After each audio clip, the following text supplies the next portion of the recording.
let me pitch you on a toy. It doesn't do very much. It just kind of makes noises. But it doesn't make noises that you understand, and you don't really have any control over them, and it will at some point wake up in the middle of the night and terrify you and everyone you love. It's small, it's furry, and I promise you're gonna love it. From The Verge and Vox Media, this is Version History, a show about the best and worst and most important products in tech history. I'm David Pierce, and on this episode, we are, of course, talking about Furby.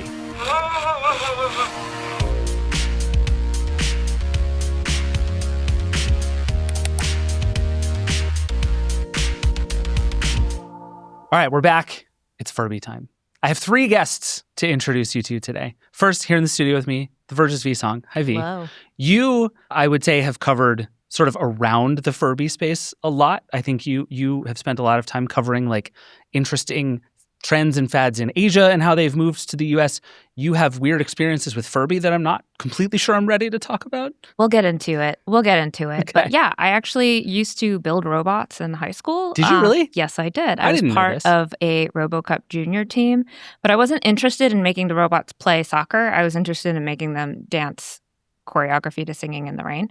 So this you is and really Furby should get along very well. This is my alley. It's like my dark past. Sean Hollister from The Verge, also here, joining us over the internet. Sean, how are you? Love to be here. I'm doing great. You have covered a lot of toys for us. One of the reasons I wanted to have you here is because I think a lot of the story of Furby is about basically how toys work in the world and like the fads and the rise and fall and the way that we interact with them as people and as adults and as kids. And I think you've seen this from a lot of angles. Do you have weird Furby experience that we need to know about before we get into this?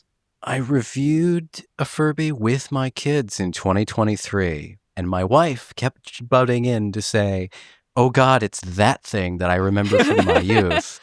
Please get it away from me." I mean, that's the episode. There it is. That's all you need to know. Sean's wife has the story for us. And our third guest is my friend right here, this little Furby. Furby, I would say, is just a tiny little monster. If you're listening to the show and not watching it, this one is white. It has pink ears and a little like tuft of hair on top and on the back. This feels like A, kind of the last thing you see before you die, and B, like a really poorly animated chicken. Does that feel right to you? Yeah. I really think it's important to emphasize the dead eye stare. Yes. Big eyes, big eyelashes. The just drag queen eyelashes in like the best way possible. And you know, his mouth really does look like a chicken. We're going to wake him up, see what happens. Maybe he'll tell us what he is. This Furby takes 4 AA batteries, which feels kind of aggressive from a power standpoint. So I've screwed up in the bottom. I am putting in 4 AA batteries. And now I'm frankly like slightly terrified about what's about to happen. I mean, like, okay.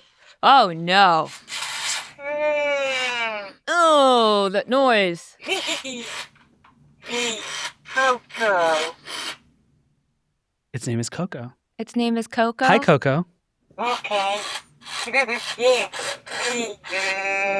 Oh, absolutely not. Coco is going to be with us for as much of the show as any of us can possibly tolerate. You know what's odd is just how much you can hear the mechanical components whirring as it's moving. 100%. Yeah, it like really wants you to know it's a robot in a way that is kind of unsettling. It's singing. Can we prompt that, or is it? Nope, it's just hanging no, out. Furby's it just here. hears us. Let's see, if I'm going to just turn Furby upside down, which is a thing I have heard Furbies do not enjoy. Okay. I have a feeling Coco is not going to make it much longer. So the reason we picked Furby for this episode is that A, I think in a really interesting way, this is an intersection of a lot of hugely important technology with like a completely different way of putting this technology in front of people.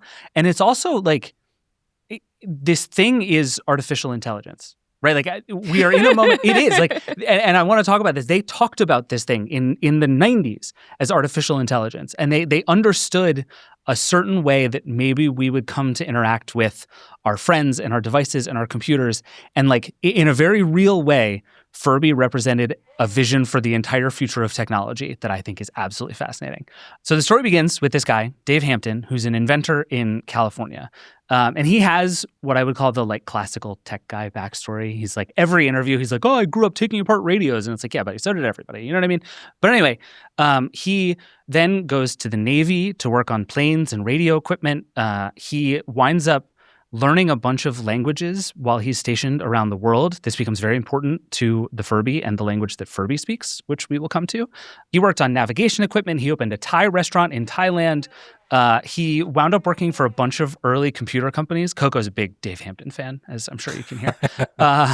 And he wound up getting really into the Atari 2600 and at one point wrote a port of the game Qbert to go to the Atari 2600, which won Game of the Year, was a whole big deal. This guy is like a sort of renaissance man of engineering and technology. Just really fascinating. He winds up on a think tank at Mattel, which even at the time is like... Mattel has a think tank? So it basically served as like an R&D lab. And this was a moment in time where technology was very slowly starting to creep into toys. This is a commercial for Teddy Ruxpin from the 90s.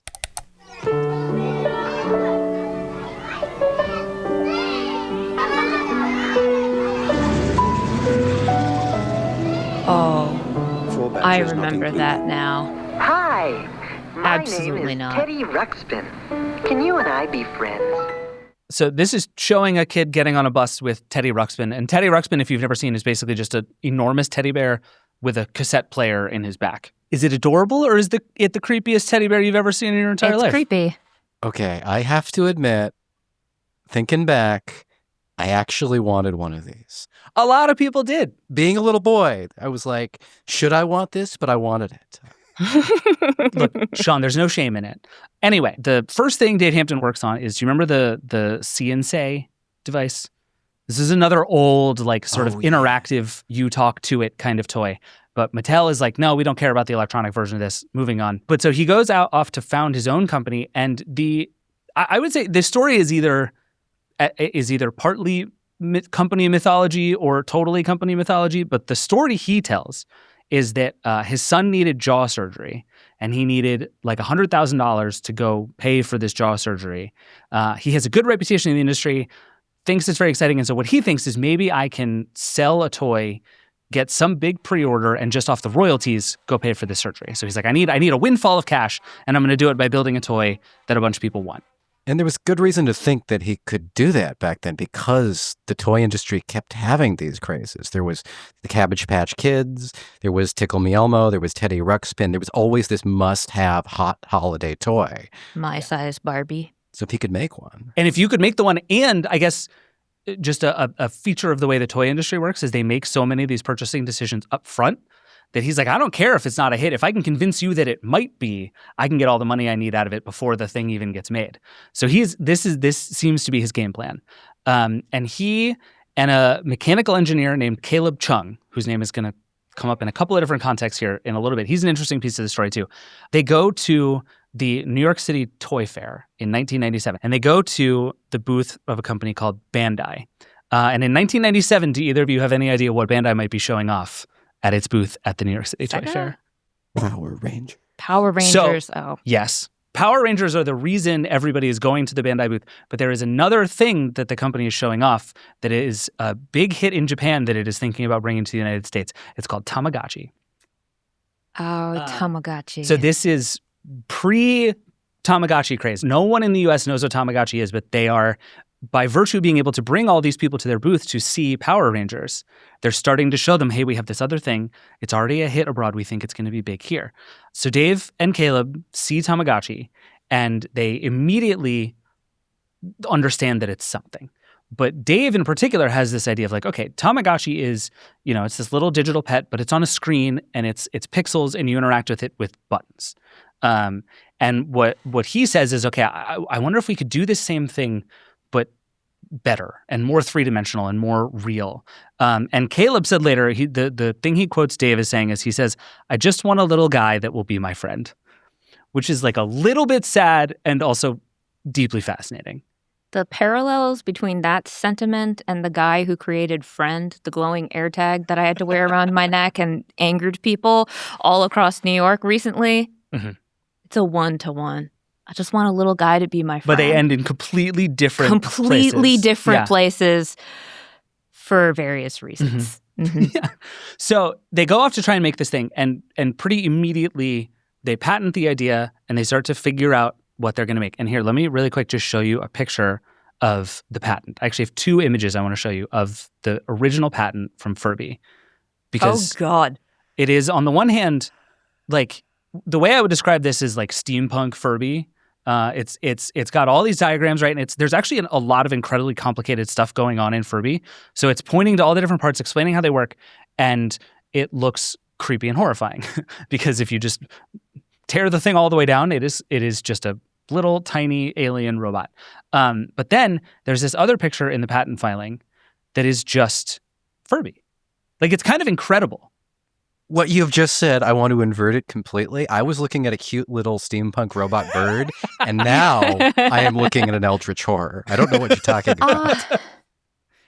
So we're looking at basically like a black and white drawing of something. Okay, Furby, calm down. In the Furby family. I think Furby just saw itself and got very excited. Dave, in particular, has a bunch of ideas about what he wants this thing to be. He doesn't want it to be a cat or a dog because he, A, doesn't want to replace people's pets.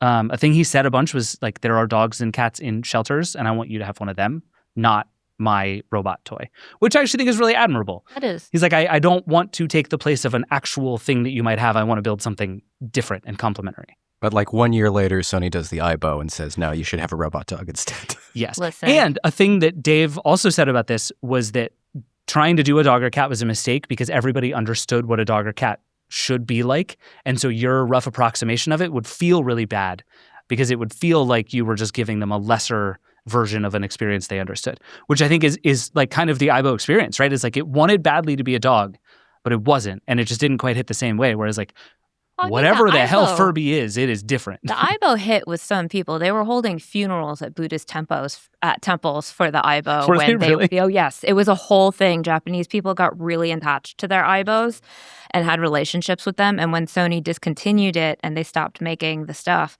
they would hold funerals for their Aibo at Buddhist temples. It was a whole thing for a really long time. Wow. But I think he has a point about, you know, I've tested some of these robots and I have a cat, and side by side, I mean, the cat just wins. He's so cute. Sure. Like, he just is a kitty cat. Uh-huh. So I think that was like really smart of him, and he should have probably talked to Sony about that.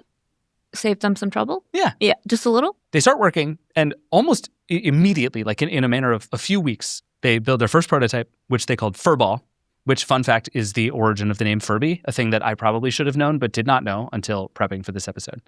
My question to both of you, is Furball a better name than Furby? Should they have just called it Furball? No. No? I kind of like Furball. Furball is the thing you say to Chewbacca right before he rips your arms off. Yes. That, and also, what do cats cough up? Furballs. Yeah. And that's no good. All right, fair enough.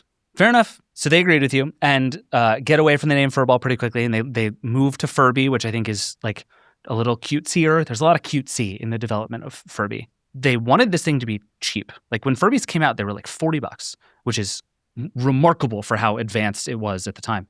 And so what they had to do was work with pretty cheap components, and they found a way to make basically a pretty cheap, pretty simple motor reversible, so that it could actually, the thing could move and operate in multiple directions, which was very hard to do at the time and is still hard to do with cheap parts. So that was one of their big breakthroughs. But they get this thing sorted in the matter of a couple of months, and then they're like, okay, well, we need somebody to buy this thing from us. They go to the company that made Teddy Ruxpin, but that company, funnily enough, is like into it, but they're like, well, we need some time to really test this and market test it and see if people want this. Maybe we can release it in a year. And Dave Hampton's like, no, I need money like today. So no, we're out. They go also because of Tamagotchi, by the way, they're also like, this moment is about to happen. They were so convinced that Tamagotchi was going to be a hit that they were like, this virtual friends thing is going to happen quickly and we need to be there right at the beginning of it, which good call by them. So they show it to other companies, and then a friend of theirs, this guy named Richard Levy, introduces them to Tiger Electronics. And Tiger Electronics basically gets the thing fully formed and decides that it's going to do it. Sean, do you know anything about Tiger Electronics? What is this company's deal? Tell me about Tiger. Tiger Electronics, they were the company that was producing all of those very, very cheap but desirable little video game systems you could buy at your toy store. So there'd be every movie would have like a tie-in game. You'd have your Space Jam basketball game, your Toy Story game, all kinds of things like this, just with a couple of buttons for like left, right, and like a jump button. I used to have the Paperboy game, and all it would do is there'd be this little like figure on a screen. It would have like two animations, two like other positions that this black like silhouette of a Paperboy could do, and you'd press a button, throw the paper, and you'd see the little like almost like an emoji in terms of how little detail it had, fling this tiny little paper icon across the screen 2 frames over to the left. That's the entire game. Just awesome. Remembered I had one. It was Beauty and the Beast, and all Belle did was this and this and this, and I did oh my God, I had one. Wow. They also did the Talk Boy. If you remember the Home Alone movies, yeah. Tiger was the one that did the voice recorder, cassette tape player where Kevin would play his stuff into the voice recorder. It would come out with different voices and scare the criminals away, stuff like that. Right. So Tiger is a pretty big name in the toy industry at this point. It's not like the toy company in the way that like the Mattels of the world are, but it's a pretty big and pretty reputable name, and they basically agree on the spot that they want this thing. So they make this deal with Tiger in 1997, and Tiger says, awesome, we're in, let's do this. We want to show it off at Toy Fair in 3 months. That's not a long time. And we are off to the races. One more tiny bit of interesting drama that I uncovered that I would just like to put in front of you two and see what you think. Caleb and Dave, the two people on the patent for Furby that I showed you, it is not debatable that these were the two people who originated this project. Over time, seemed to, I would say, studiously avoid giving each other credit for things. There's a kind of fascinating passive-aggressive interview strategy that they both adopt. And I just want to read you one passage. So a fun fact about the research for this episode was that I found a lot of Furby history in a 2001 GeoCities chat that Dave Hampton did with a Furby community that is the most, I'll link to it in the show notes, it is the most unhinged interview transcript you've ever seen in your entire life, because it's just a group chat of 1 million Furby fans and then Dave. It's bananas. I think there are people pretending to be their Furbies, and it's a whole thing. But anyway, so this person asks about a product called Snoring Roaring Norbert, which is like if you imagine a Furby, but it's Norbert the dragon from Harry Potter. That's a thing that existed a few years later. And somebody's like, is Snoring Roaring Norbert yours? And Dave says, it is not. This is from the other guy that claims to be the inventor of Furby. And then a minute later he says, which is interesting, as he started as a co-inventor. Yes, there are fathers of Furby too. I read that as like light shade. What do you guys think? That's clear shade. Okay. That's Other guy who claims to have invented Furby. Right? I mean, he started as a co-inventor. I think that's clear shade. Okay. Yeah. And it's really fascinating that this thing became so big that I think they both ended up wanting most or all of the credit because that became a big thing to have. What do you think, Coco? Nothing. Coco's over it. All right. I'm going to leave you with a question, then we're going to take a brief break. What kind of animal is Furby? Don't answer. We're going to take a break. We're going to come right back. I think Coco gave up on us. I mean, it is like 30 years old. I found a bunch of like horror stories in the research of people who were like, my Furby didn't talk for 20 years, and then one day at 4 a.m. it woke up. That's literally the last thing you see before you die. All right, we're back. You've had time. Sean, you go first. What kind of animal is Furby? I'm going to say it's a bird because it has a beak. Okay. That's about it. Okay. There's no other reason beyond the beak, but I'm going with that because that's the first thing I saw when you showed me its robot innards. Okay, I love it. V? I think it's a chimera akin to a platypus. It's like, I think it's a platypus's cousin because while I agree with Sean that it has some bird-like qualities, there's no wings. It's a terrific point. Okay, so Sean, you get the point for this one, but only by a hair.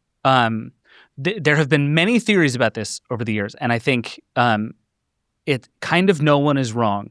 But the only two things that I was able to find that the creators have said is that it is mostly an owl, which, Sean, you win on bird. I would say the sort of basis of the thing is owl, which makes sense. The shape a little bit, like you can sort of see it. And there's some hamster in there somewhere. Listen, don't take this up with them. Let me look at this. Oh, its face is just so wrong. But yeah, I mean, it's mostly Gremlin. I didn't even see that movie Gremlin, but. So, do you want to know a fun fact about that, by the way? Sure. They, at one point, had to subtly change the design to make it look less like Gremlins.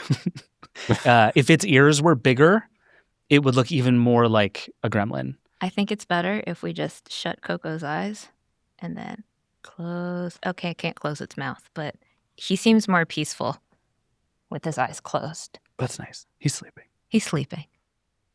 Okay, so that is what it is, but it is also very clearly lots of things. There's a lot going on. And again, they didn't want it to feel exactly like any particular creature.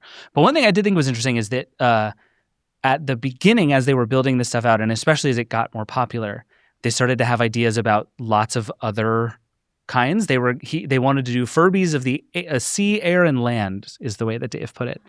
There was at one point a fish called Fishby that they worked on and were very excited about, but never ended up releasing. They didn't want to make robots. They wanted to make creatures. That was a distinction Dave made a few times that I thought was really interesting. The one that he said he tried and immediately threw away was a snake. Furby snake was just immediately thrown out as a bad idea, which I think, Sean, I think we can agree was a pretty solid decision. I mean, I don't think I would want to invite any form of Furby into my house, but snake certainly very, very high on the list of ones that will not. Furby just wriggling on your table in front of you does not seem like my idea of a good time. They called it Danger Doodle. It made it appropriately fun. That's true. So yeah, so they land on this again in, like we saw in those patents. This was the look pretty early on, and then they start filling the thing with technology. Fun fact: they wrote the original source code, which you can just find. It's just on the internet, and it's actually surprisingly readable, which is pretty cool. You can see how they're programming the way that it responds to different stimuli to like go to sleep. And Dave is the one figuring out how to sort of give this thing personality. And he described it one time I saw. It's not yes, no, like a computer, but that it also has maybe. Furby has maybe, which I thought was a really great way of thinking about it. It's not correct technologically, but it is an interesting way of thinking about how to program one of these things. He spent a lot of time mapping Furby to essentially Maslow's hierarchy of needs, which actually contributes a lot to the personality of the thing, right? When Furby decided it was hungry, which is obviously like down at the bottom of the pyramid, it would just get louder and louder about being hungry because it understood that is like a base instinct. Nothing else matters if you're hungry. Same with Sleepy. He built this incredible sort of weighting system between different emotions and different feelings. And then same with all these different inputs. So there's a ton of inputs inside of Furby. I think a big part of what makes it feel alive is this set of sensors. It was sensitive to light, so that if you hold it up to a light, it'll actually respond in a certain way. It would respond to sound. It would respond to touch. It would respond to movement. Like there's a little sort of ball inside that lets you know if it's moving from side to side. And basically weighing all of this stuff was the work of building Furby. Because they really wanted it to not feel programmed, that like if I do this, it will do this. That was actually the enemy of progress here. They didn't want to sort of give you a set of instructions for how to get different reactions out of Furby. They wanted it to be weird and unpredictable and silly and feel more alive in that sense. His kid also gave him the idea in the course of development that a Furby should know if there's another Furby nearby and that they should actually be able to communicate. This became known as the Furby Communication Protocol, which I like very much. He always liked to say that he didn't want the Furby to do anything that seemed stupid. And not stupid in that sense, but stupid in the like, oh, it should be able to do this. Why can't it do it? That's the reason Furby doesn't have hands. It's the reason it doesn't have legs. because the idea was we don't have the technology to make it so that it can grab something or that it can walk. And the idea of this thing having arms that just do nothing, they thought made it look dumb. They're like, this looks like a thing that is broken and somehow underfeatured. So they just stripped everything out that wasn't relevant, which essentially left you with ears that move to express emotion, eyes that move to express emotion, and a mouth that moves to express communication. And that's it. And it is just astonishing what you're actually able to do with just those things. I really think that this guy could go around to various robotics companies like the robot vacs that are adding arms and legs and just talk about like, what if we didn't make robot vacs look stupid? Or like the humanoid robots that we saw at CES where, you know, the one Allison saw that punched itself in the face and then knocked itself out. Like, what if the fundamental law of robotics, forget Asimov, was don't do anything stupid? One of the things was just like, of course, if a Furby hears another Furby, why would they not be like, it would break that immersion and remind you that this thing had flaws and was a toy that wasn't programmed to do certain things. It's very philosophical. It like really is. The It's thoughts really of fascinating. Furby and like what life is and how living things should act, which is, you know, you look at Furby and you wouldn't think such deep thought went into its personality. It's really but true. it's quite deep, actually. Yeah. He called Furby an inference machine, which just jumped out to me after spending, you know, whatever, the last 4 years reading about AI inference. Like he was talking about it. It's the same stuff. He also developed, and this wound up being very important, an entirely new language for Furby. Furbish. The language was called Furbish.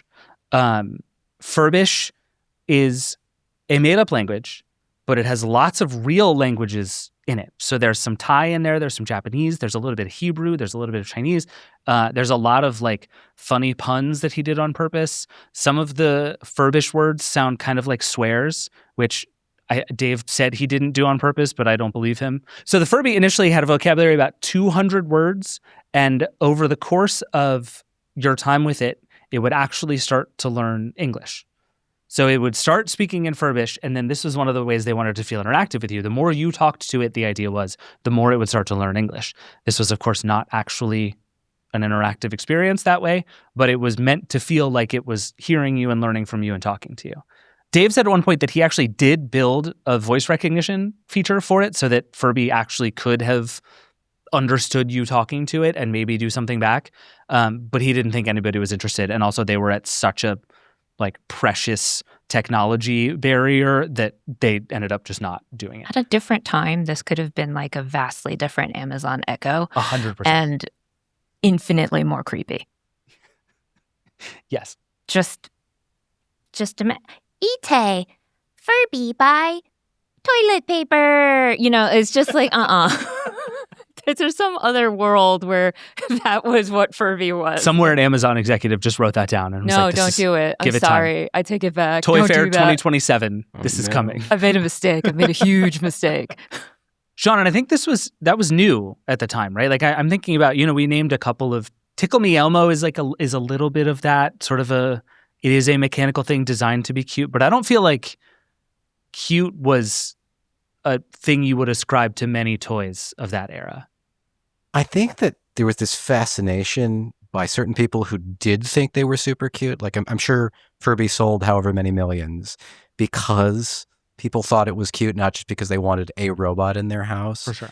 But definitely that late 90s period of we're going to make everything talk was huge. Yeah. And to have this robot come out and say, we're not going to talk with a pre-recorded English speaking voice, but rather we're going to do this language where you have to interpret it. You can like map your own feelings, your own ideas of what it might be saying on top of it. That's really fascinating. That is something that seems to be more and more important as we continue to run up the boundaries of what robots actually can do versus what we hope they can do for us emotionally. Yeah. You just reminded me of something else that I found that Dave said that I thought was really interesting, sort of philosophically about Furby, which is that he never wanted to make a toy that got in the way of a kid's imagination. And actually, to your point, Sean, the thing he didn't like about the toys that would sort of speak back to you or direct you or interact with you in that way was they felt ambiguous in a way that he didn't like. He wanted something that felt open-ended, that you could ascribe your own feelings and meaning to, that you could interact with lots of different ways. He didn't like things that just were like, you do this and it says this, and then you do this in reaction and it says this. The sort of paint by numbers kinds of toys. He wanted something that felt weirder. And he was like, this is just much more immersive and interesting and imaginative in that way. And I think he was right. Companies still feel this way. Lego's bringing out these Lego Smart Brick toys here in March 2026, and they're going to come out in Star Wars sets, and they don't have actual Star Wars voices. You're not going to hear Luke, Leia, Darth, would be Carrie Fisher and James Earl Jones and Mark Hamill. You're going to hear them talk in some kind of gibberish. Yeah, I think all of that is right. And the interesting thing to this is that the reaction to what they were building, you would think would be sort of controversial for all the reasons we're talking about, right? That some people would be ready for it, some people wouldn't. Some people would be like, this is so different from what we're used to. That didn't happen at all. So they get this thing ready and they take it to Toy Fair in 1998, and it just absolutely explodes. There's this amazing story. Again, this thing has been under real development for like a few months and is in no way finished. So they basically show up with one prototype. It actually reminds me of the sort of famous story about the iPhone launch, where they had one iPhone that barely worked, and it was like a small miracle that it was able to do any of the things that they did during the demo. This is very much like that. And there's this amazing story. Wired did a big feature about it at the time, which is a sign of how big the reaction was to this. But they tell this story basically right before Furby is about to get launched. They're meeting with the president of Hasbro, this guy named Alan Hassenfield, and they just cannot figure out what's going on because Furby is dead. It's just dead as a doornail on the table. They can't get it to move. They can't get it to talk. They can't program the thing to fix anything. And then they discover that actually the problem is the halogen lights in the room are messing with Furby's circuitry. They're screwing up the electromagnetic field. This is how primitive this thing is that the lights in the room are just rendering it dormant. So one of the engineers wraps the Furby's cord in tinfoil, and then that made the demo work. And that was enough. Like a Furby wrapped in tinfoil got the job done and made Alan Hassenfield, he walked out basically saying, that's one of the coolest things I've ever seen in my life. And over at Toy Fair, people have this experience. Wired runs a huge story. Time Magazine runs a big story. USA Today runs a big story. This thing is essentially already being declared the toy of 1998. Never mind that it doesn't exist. Never mind that they've made precisely one of them. This is the next big thing. And everybody, and by everybody, I mean a bunch of adults. Like it's important to say kids have not seen or played with this thing yet, but a bunch of adults have decided that this is the next big thing. And Sean, I did a little bit of research, but basically, as far as I can tell, this is kind of how it always works. A bunch of grown-ups decide what kids are going to be playing with 10 or 11 months from now, and that's how the toy industry works. That you're selling to grown-ups much more than you're selling to kids, at least in the early days. I like to think that some of these grown-ups are kids at heart and they know what they're talking about. But so often the toys come out and they just aren't, that I can't say that for sure. So February 1998, they go to work to finish this thing. The plan is to release it to manufacturing in July and ship to consumers in October. This is an absurdly fast thing, but the idea is hype is huge. This is happening. We need to get it in front of people. Barely worked, I would say, is how it turned out. They had production delays. They had design delays. It got so bad that at the end of the year, everybody wanted this on shelves for the holiday season of 1998. They had pre-sold tons of them. It was a huge deal. They were making companies come pick up their own inventory from factories in China. And it was so late that these companies had to then fly all the inventory on planes back to the US to sell it, because putting it on a boat would have taken too long. So this process becomes hugely expensive and actually in many cases raises the price of Furbies for people by a few dollars, because you have to offset the cost of like flying 747s around the world to pick up planes full of Furbies. So just imagine we're in like November of 1998 and you look up in the sky and there are just planes full of Furbies flying around. This is what was happening. Tiger and Hasbro wound up making 1.3 million of them in the first year. And even despite that, that's a pretty big number for a new toy. They were impossible to get your hands on. There are all these wild stories out there about the people who were going to crazy lengths to get them. Actually, can I play you a clip really fast? I would love a clip. This is from the CBC in Canada about what's going on. Nobody has offered me $1,000, but I have had offers from $150 to $650. Hundreds of dollars for a toy that feels, sneezes, and yes, it can be taught to speak English. Hello? Hello. Schweikowski stood in line for hours to nab 2 Furbies at a local toy store, but she isn't playing for keeps. She's just in it for the money. Oh my God. Incredible. She's just in it for the money. $650. This is giving Beanie Baby, like that whole, I bought it. I mean, I feel like that's very common with toys. I was a Pokemon card grifter as a child because my dad would often go to Japan, come back with Japanese holographic Pokemon cards, and I didn't give a crap. So I was in the lunchroom selling Pokemon cards at like $10 a pop because I thought that was good for like lunch money or whatever. I was an entrepreneur. So yeah, demand high, supply low, Beanie Baby. It's a strong tradition. I have 2 more holiday season 1998 clips that I just want to play you because this turns out to be a rich area. So some of the first people to actually get their hands on this are journalists who are testing it and then talking to people who have seen it, heard about it, seen the ads, but have not actually been able to get their hands on one. Here's one from the BBC.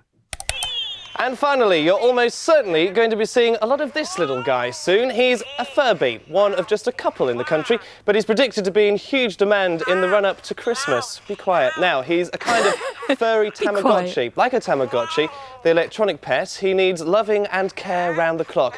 But it's thought he could be scarcer than the Teletubbies became last year. This guy is about to chuck it out the window. Just listening to him talk. A bit of English, but you get a dictionary which tells you what he's saying. Now, he's saying Lulu at the moment, which means he needs a tickle on the tummy. I'm sorry, I just want to put, this is like national news programming. But then this is my favorite one.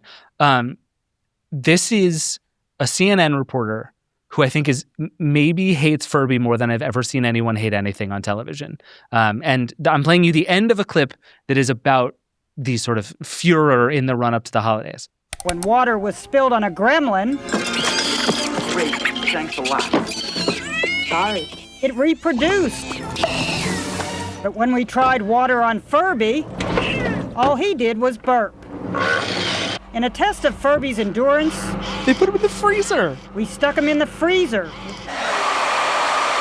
Now, this is Die content. from being blow-dried, we finally placed him on 8th Avenue, where bicyclists and motorists tried to avoid him. Nevertheless, I feel a cringed spirit with this She goes journalist. when he gets hit by a harder car. to kill than a gremlin.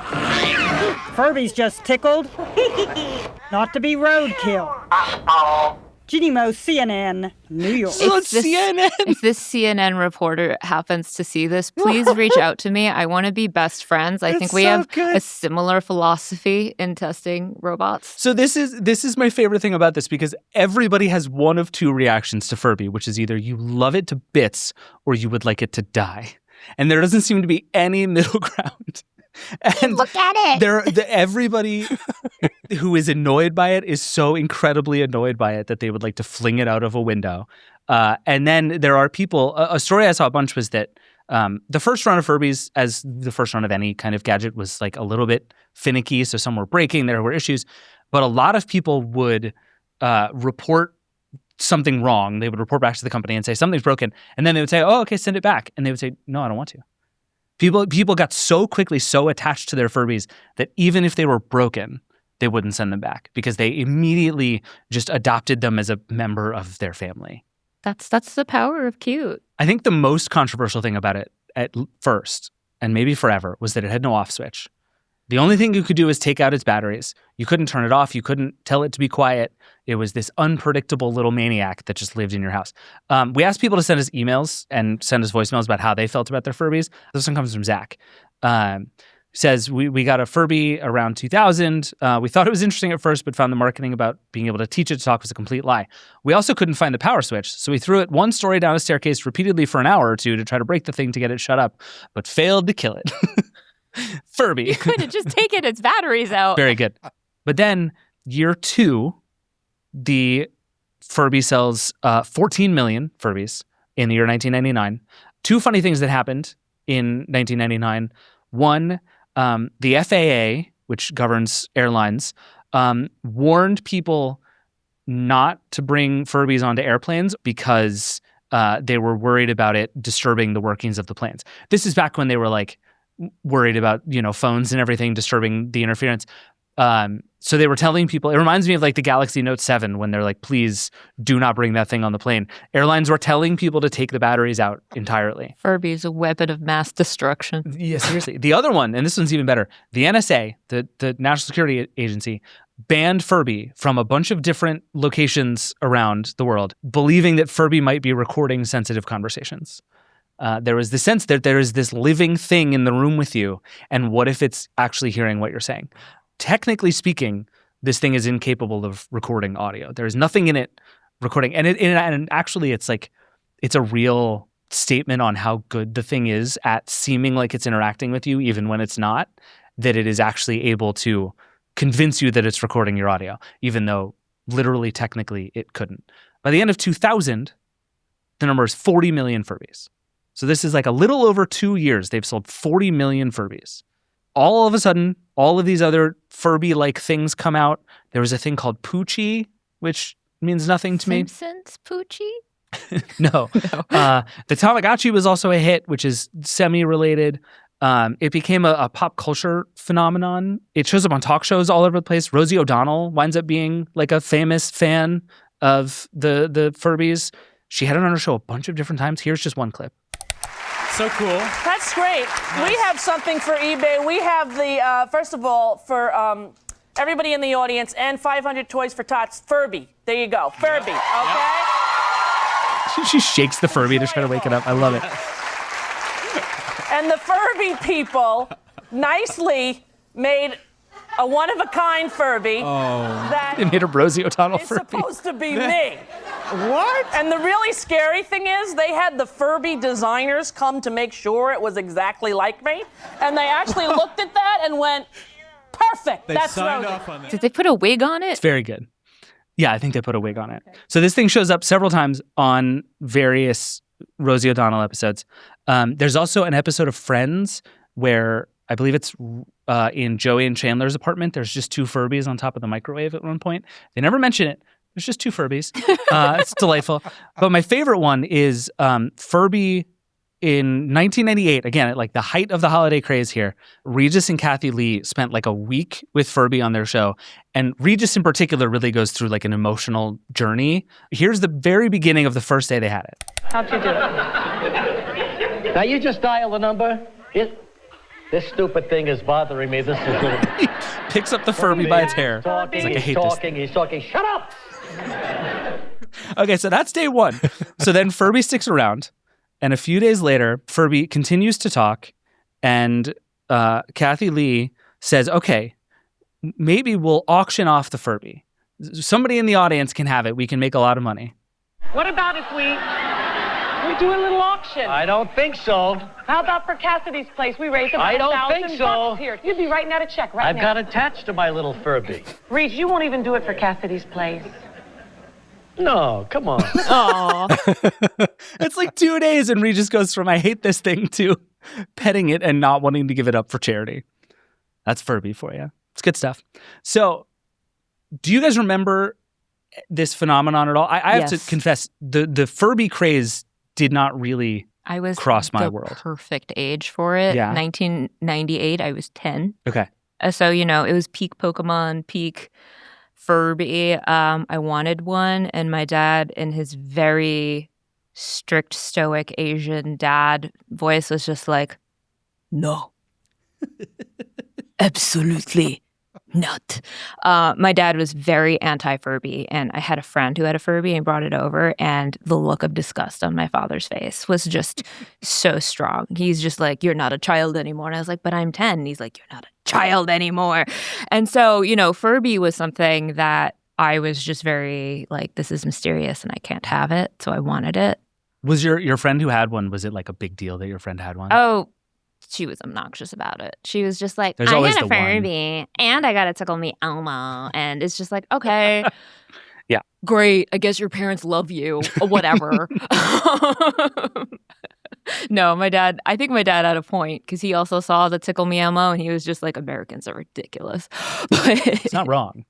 Sean, what about you? Did Furby cross your path at this time? I had just become a teenager, and so things like Furby, cute things like that, were a little bit beneath me at the time. But this was also after Teletubbies, which everybody my age were making fun of the previous year. Yep. And so when another thing like that came along, we're like, oh God, another thing like this now. Yeah, you're like, I'm Keep those officially cute too old for toys of the this. year away from me. I'm done. Yeah, fair.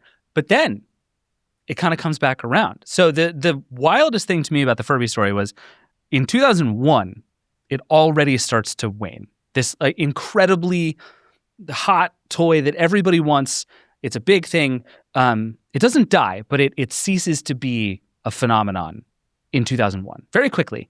There's a lot happens in 2001 in America that is very complicated and changes the way that people feel about a lot of things. And then from there, Furby has just a truly bizarre, fascinating life. It gets redesigned pretty aggressively a few years later. It gets redesigned pretty aggressively a few years after that. It gets redesigned again pretty aggressively a few years after that. And over, the thing that happens is it gets more technological, it gets more features, it becomes more customizable, and it becomes less compelling. And this is just the story of it. I think this is where your story gets real weird. This is where my One of the Furby. things that they did that they were sure was going to work was they got LCD eyes, which in theory should be even more expressive. They can do more stuff, more features. Eventually they did one with an on-off switch, but then they ended up getting rid of that, which I find very funny. But there was this was an attempt to keep improving the technology in order to keep improving the toy, and what it actually did was the opposite. So, as I've established, I desperately wanted a Furby while I was a child, and I was very cruelly told no. So, in my career, 2016, 10 years ago, I was a reviewer at this point in time at a different publication, and a friend there was like, she did toys, and she had a hookup, and she got 2 Furby Connects, one in teal and one in pink. I was given the pink one, and she was just like, "Here, I'm testing it. I'm going to write it out. Just tell me how you think about it." And I was like, "I finally have a Furby." And so I was so happy. He was at my desk. I loved my little guy for about a week. And then the eyes were so creepy and it just talked so much. And I was just like, oh, my dad was right. And my relationship with this Furby ended in a very tragic way. And that this was for anyone who was not in media, this was the era of pivot to video. And all of us in media were forced to do Facebook live streams. And so Christmas comes around and there's a segment with Dollar Shave Club. And someone who was high up at this media company was like, here's the segment. For Dollar Shave Club, we're going to shave these Furby on air. Now, here's the thing about the Furby Connect's fur. It was very dense, and the Dollar Shave Club razors could not actually shave the Furby. And I was like, oh, my Furby is saved. Thank God. But then I had a very unhinged coworker just pull out a butterfly knife and skin it on air. And so I was just there like, oh my God, you've skinned my Furby for Christmas. And the office had this. I feel like Dollar Shave Club wouldn't have even liked that. No, it was unhinged. I had to watch this coworker for shits and giggles skin my baby, which, is an annoying baby, and I just made it sleep all the time. But that was, what the hell? And, I was given a skinned, naked pink Furby at the end of it. And so I gave it a little photo shoot to make it feel better. And also because I was like, maybe this is an art project about the uncanny valley. And so there is a picture I have of this Furby. I was sent 2 of these pictures that I have studiously avoided looking at until now. Yeah. One of them was just like, oh my God, look what they did to my boy. I will say, having looked at these pictures now, no one should ever see the inside of a Furby. No, you shouldn't. This has such last thing you see before you die energy to it. There were Furby babies that were a medium hit for a while. There was a thing called the Furby Party Rocker. There was a thing called the Furby Boom. One big idea that they had was that actually Furby should play music. which I think is a weird choice, but they got very into this idea. There was a Furby party speaker at one point. There was a whole thing. There was Furby Connect, like you mentioned. And at this point, they were like, okay, how do we tie this thing in with your phone or your iPad and immerse it in a digital world? And I think this is just completely anathema to the whole thing that made Furby work. Sean, you're shaking your head. You agree with me. Yes, this is just a completely wrong-headed idea. I think that things like this, super fun when it's motors, moving limbs, and as soon as you get more and more technology in it, if you can't make it a real companion, you're just going to make it creepier and creepier. Yep. And that is, by and large, the legacy. There are also, I should say, there's a really fascinating hacker angle to this. Again, there is just a computer inside of this thing with computer parts that you can program. In 2000, this guy named Peter Gibbons wins a contest to hack Furby by basically rebuilding its entire circuitry from scratch and putting just a new motherboard into Furby that could do Furby but could do lots of other things. And he talked about at the time how impressed he was that it was just a reasonably powerful computer. And for $65, you could buy his Furby conversion kit. And Hasbro and Tiger were like, they were not thrilled that people were doing this, but they were also very upfront about the fact that this is your Furby, you bought it, you do what you want with it. If you want to skin your Furby on Facebook video, technically that is your right. So even now, vintage Furbies remain a big thing. You can buy them on eBay. They're everywhere. There are still a lot of collectors out there. As far as I can tell, nothing since then is kind of on the same plane, if that makes sense. Nothing has achieved this same kind of feeling and retro nostalgia excitement. By 2023, just to give you a sense, Hasbro was saying it had sold cumulative 58 million Furbies. So remember, it sold 40 million in 3 years. And that indicates, it kept selling 1 million a year, let's say, maybe a little less. But it has not been the thing in a very long time. But they're still around. People still love them. The fandom community shouts to the Furby subreddit, which is just a wild and remarkable place. And I just want to shout out briefly one quick thing before we get off this particular story, which is Long Furby. Long Furby. Please meet Long Furby. This is a phenomenon I cannot explain, and I will not attempt to, but there is a large community of people dedicated to making their Furbies into very long, plush, caterpillar-y things. And they are called Long Furbies. Why is it so large? Is it just the scale of the photo? No, it's a Long Furby, dude. You said they didn't make the Furby snake. These are all DIY projects. This is like Long Furby is a grassroots phenomenon, and it knows no bounds. The depth of human creativity and depravity are two sides of the same coin. That's about right. It's beautiful. Long Furby, shouts to you. And that is essentially where we have landed. So I wanna debate the legacy of this thing a little bit, but I think the best way to do that is with the 8 version history questions. So let's take a break, and then we're going to get to those. We'll be right back. All right, we're back. So while we were in the break, our producer Andrew Marino brought in some new batteries because I think we managed to burn through Coco's batteries in like 2.5 minutes, and boy, is Coco alive again.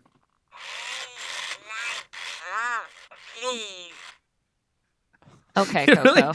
I'm getting the distinct sense that not only is this Furbish, it's that like powering down sound where everything talks a little slow. It's just not quite at full speed.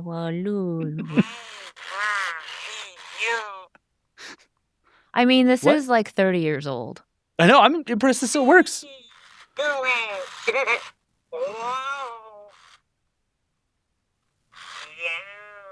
Okay, that's just wrong. She sacrificed her fingertip to the Furby. That's just wrong. Coco, you bit V's finger. All right, you're going over here. Feeling herself again. All right. So on every episode of Version History, we like to ask the same 8 questions to try and get a sense of this thing's true legacy. And it starts with the time matrix. The time matrix, super simple concept. I don't know why people don't understand it. It plots time and idea. Was it the right idea or the wrong idea? Was it at the right time or the wrong time? Sean, I want you to go first. Which quadrant do you think Furby belongs in on this graph? Oh boy. I'm going to say that everything worked out perfectly for Furby and it should go in the upper right-hand corner because it got to be this huge fad that we all remember and great legacy, and may have inspired lots of other gadgets to also scare and annoy us all the time. Okay, so I will say this was also my instinct too, was to put it up here in right idea, right time.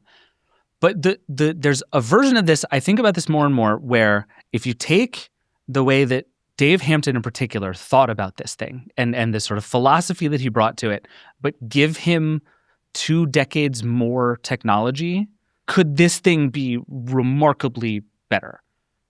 Or have what we've seen over 2 decades of better technology that actually the technology is not what makes it better? I'm so torn on this.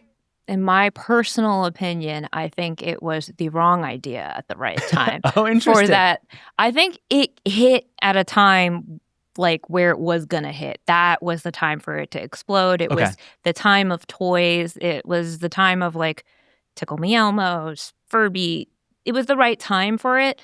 This is just the wrong idea forever. That's my take. Is that because something about it should have been better, or just this thing never should have existed and is a blight on humanity? Correct. Okay, understood. I'm going to go with Sean. That I think I am compelled by the idea that it was the right time. All right. Question number 2. Was this peak anything? I have a few I'd like to offer you. Was this peak horrifying monster in your house? Yes. Peak creepy cute. Was it peak creepy cute? I will give you peak creepy cute for sure. Was this peak fake languages? Dothraki is peak. Ooh. I'm afraid it's not peak anything because all of this is coming around again. And it's all about to get so much more horrifying and so much cuter. Do you think there's a chance? I'm just going to skip ahead to, number 4. Will the youth ever make it cool again? Is there a chance we're due for a honest to God Furby or something like it renaissance here? I think something like it, yes. Furby, I don't know. Like, I was talking to Andrew before the show, and they went to Toy Fair, and they did see Furbies there. They saw a K-pop Demon Hunter Furby. Oh, wow. That's a 2025 Furby. Yeah, 2026 Furby. Sean, what do you think? I mean, I'm genuinely curious your take on this. You reviewed the 2023 version of it, and I would say you were slightly alarmed by how into it your kid was.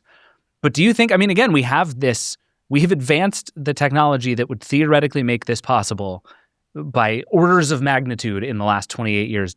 Are we due for a Furby renaissance? I think it would require toy companies to drastically change their economics somehow, because today your Hasbros, they are still trying to cheap out on every single motor, every single sensor. Their 2023 Furby, like, it recognized exactly 5 voice commands, had a whole bunch of pre-recorded lines, but there were no real smarts to it to speak of. I play with $1,400 Transformer robots, which do the thing I wanted as a kid, where it's this car and it will actually transform all by itself into this whole transformer. But they don't have the motion sensors in there to let it actually take a step without any risk of falling over. Real robots have that. Toy robots don't. So if they can change the economics and actually put like genuinely good sensing and AI and things in there and sell it to you for $1,000, $2,000, great. But I don't think the appetite's there in the toy companies to make the $40, the $100 thing good. Yeah, I think that's probably right. I mean, and I was thinking too about the increasing price of Lego. Like the idea of doing something like this that feels compelling and novel and exciting and is $35 is very hard to imagine, unfortunately. The only other one I had was this peak toy craze. Ooh, I don't know. Maybe it's because it was 30 years ago. Shudder. I felt like Tickle Me Elmo was more insane. That was what I was going to say. I think when people think insane toys, I think people immediately go to Tickle Me Elmo, which is telling. Question number 3. If you could time travel back and develop this yourself, knowing everything we know now, could you make Furby more successful? I'm going to posit the answer is actually no. I think this thing hit as big as it possibly could have, and I think anything we know now about, like, maybe we could have done some marketing that might have hit a little bit better. But in terms of actually making the product, I think they got it so precisely correct on that first go round that it is part of what worked. Like, I think if you made a thing that was less annoying, right? If you want something, this was my immediate reaction is, okay, figure out the thing that the 10% of people hated the most about it, get rid of it, problem solved. You've made it more lovable by everybody. I think that kills part of the appeal. I think my only question is, would the addition of an off button have made it better? I don't think so. I think if your parents are not annoyed by your Furby, you're not going to like your Furby as much. It's possible. If a CNN reporter is not trying to get it hit by a car on 8th Avenue, then you haven't built something with enough personality. It is true that not including the off button created all of these pop culture moments of famous people going, "Shut up!" to the Furby, and that kind of adding to the charm for the adults, I guess. So, yeah, I would agree. No, I don't think, given the constraints of the time, yeah. Sean, what do you think? Anything? With the technology available then and the price point, I can't think of much. The one thing I would say is, wasn't it supposed to be able to learn English words? I don't think you could back then if it's not recording and learning. But imagine, would this craze have not fizzled out if it could actually properly Wait, this is a good one, because one of the things, we talked about this earlier, Dave Hampton built the voice recognition system and that didn't think anybody would want it and ditched it in the product. Maybe we go back and we tell Dave, no, put this in. And actually let people teach this thing words. And maybe we're on to something. Like, what if Furby, even simple things, what if Furby could learn your name? Maybe that becomes really powerful. Could you imagine how many marriages that would end? Because a voice recognition Furby would be like, "Angela, David slept with whatever," and just Furby destroys a marriage. It's just like, who's Nancy? And you're like, Furby, be cool. Who's Nancy? Ute la la ite. And then you basically, yes, that's okay, what you that's could. Good. Because that would even just amp it up more. You'd have headlines, "Furby ruins marriage." Like, that would be something. I think we could make Furby more controversial for sure. Question number 5, what feature of this thing should every current version have? And Sean, I want you to answer this first. If you could just lift something out of Furby and put it into the rest of the toy industry or all of the other robots and things you see now, what would it be?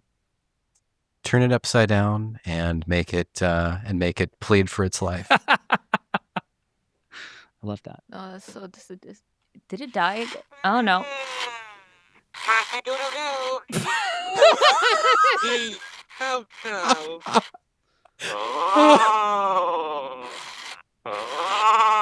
It does not like being turned upside down. I hate that. Me scared. There it is. God. Me scared. Okay. I'm sorry. It's okay. Scared. It's okay. Oh. I love you. Yeah. Coco's cool. All right. That's a great answer. I love that. I think every robot should be able to feel existential fear because you do something. I think that's good. All right. 3 more questions. These are the Version History Hall of Fame questions. Every product has to pass all 3 of these tests in order to make it into the Version History Hall of Fame. Question number 1, did this product do something truly new? I'm going to say yes. Yeah? Yeah. At the time, the other voice toys, they didn't have that randomness that leads you to think it might be like a real creature. Like the Tamagotchi, it didn't feel like it's in the same ballpark at all. Tidy Ruxpin is just playing back a cassette tape.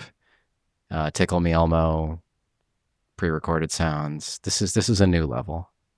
B, what do you think?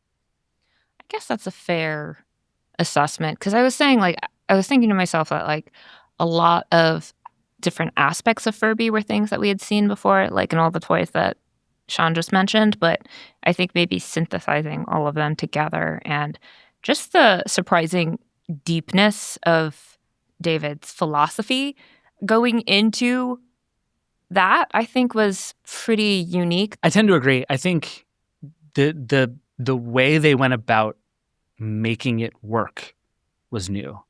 Even the sort of the whole is greater than the sum of its parts in a new way, which I think Furby deserves a lot of credit for.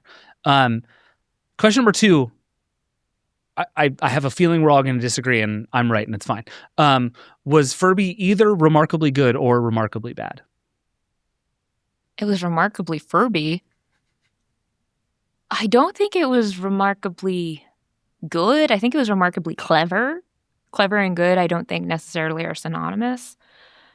I also don't think it was remarkably bad just because I don't know. Okay, we actually agree, as it turns out. I feel very strongly that it is neither of these things. And I think this is actually the reason it doesn't get into the Hall of Fame. I think its story, its sort of growth trajectory and the way that it came out and the way that it captured the public imagination, that's all really fascinating, but is totally divorced from the actual quality of the product. And kind of what we see is that the actual quality of the product burns super hot and then burns out. Yeah. And so I think in reality, this thing is a fascinating, thrilling, kind of mediocre product. I think the idea of Furby is the most powerful thing about it. It taps into a lot of things that humans want: connection, interaction, emotion. So like that part of it, like honestly, the personality and the concept of it is very strong, but the execution is very that. Sean, what do you think? Back then we would have. I think Dave and Caleb made an amazing canvas for everybody to map their own love, hate, and fear of toys that seem to interact, robots. You can look at this thing and you have an opinion on it. You have a very strong opinion on it. And because everybody can have an opinion on it, and because opinions spread so quickly in the media landscape, they spread so quickly from person to person, it could achieve that level of fame and recognition that we're still talking about it today. But as a product, like even the 2023 version, which is probably a much better product, this was a fun one-off review for me and my kids to see whether it could achieve that level of being talked about and being interested in again, not this is something you need to go out and buy for anybody. That's a really good distinction. I agree. I like that. All right. So Hall of Fame question number 3. And our last one, did it have a lasting impact? Like, did it capital M matter? And I think, Sean, I want you to answer this question from the toy perspective first. I think I don't have a great sense of what Furby did to the toy industry, but it does seem like if it's going to make a case for being meaningfully, culturally, economically impactful in that sense, it would be in toys. Was it? This may be a bit of a cop-out. But I wonder if we're not going to truly know if Furby capital M matters until we see the designer of the next big AI toy say, yes, Furby is the reason I did this. I had a Furby growing up, and that's why I made this. That's a good theory. I would like to see that thing. I think part of me feels like the reason I don't want to give this one to Furby is I don't feel like there has been a ton of momentum trajectory from that stuff. Like I did all this research on Dave Hampton and the stuff he was thinking about and the way that he approached this and the way he thought about personality and human interaction. And it's like, boy, I wish more people thought like this now. Yeah. And it's like, I wish he had started more of a revolution than I think he actually started. I honestly think that I don't think that revolution is going to come from the consumer space. I think it's going to come in the medical space. I think you are going to find it with dementia patients, elderly patients, because they've already done some clinical studies where they talk to caregivers and doctors. I was doing a lot of research about this recently, where they find that it actually does improve the health of elderly people with dementia, and that this level of interaction is enough in those cases and spaces. So I think we'll see this really take off in that space. But if you are a sound mind and body, reasonably, if you can find, I don't know, an AI chatbot to talk to, or at least I hope you touch grass and talk to your fellow humans, you don't really need a social robot in that respect. I think it's one of those cases where sci-fi informs some tech companies into thinking that's the future we want. And maybe there is dubious media literacy as to the future they're warning us away from. But anytime I've tested one of these things, the novelty is there for a little bit, and then I'm just like, okay, you're annoying. Like, go away. I'm going to go play with my cat. Because my cat, not to be a crazy cat lady, it's truly spontaneous. it's truly inconvenient at times to have it, but there is like a real sense of give and take and love. And these robots are programmed, and it's very hard for them to spontaneously generate love and connection in a way that feels organic. Because at some point, you can just turn this thing off or like turn it upside down. And maybe you feel empathy because you're like, oh, Coco's scared, I'm sorry. But at the same time, as our dear reader once did, you could also just throw it down the stairs multiple times until it dies. So there's no consequences to that. One big upside of this particular form factor is it is very easy to throw out of a window. We need more technology that is easy to throw out of a window. It is distinctly like football shaped, if you really think about it. You could do a spiral. Coco's batteries appear to have died again, which means it's time for us to get out of here. Coco's having a tough day.